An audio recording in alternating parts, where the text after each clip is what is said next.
Жануарлар мен адамдардың ең ауыр ауруы болып саналатын қатерлі ісіктен бұл күнде өлгендер саны жүрек және тыныс алу ауруларынан кейін әлемде 3-ші орын алады.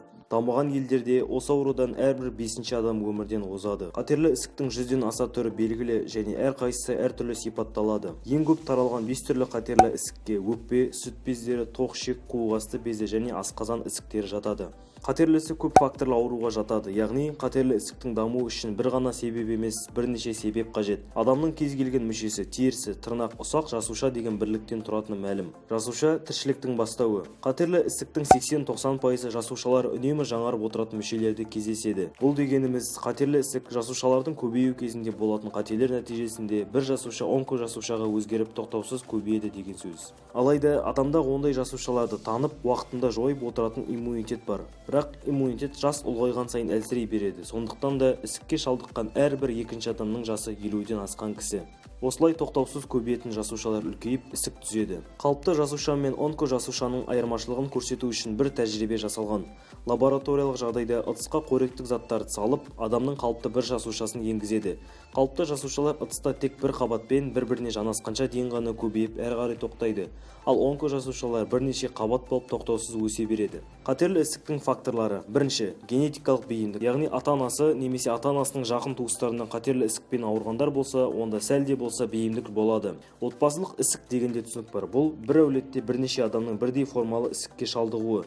Отбасылық ісікке тән белгілер: жақын туыстарыңда ісіктің көптігі, бірдей формалы ісікке шалдыққан бірнеше туыс, ісіктің өте ерте басталуы жасөспірімдерде, тіпті балаларда да кездеседі. Екінші, сыртқы орта факторлары. Ісік тудыруы мүмкін факторларды онкофакторлар дейді. Олар химиялық, физикалық және биологиялық болады.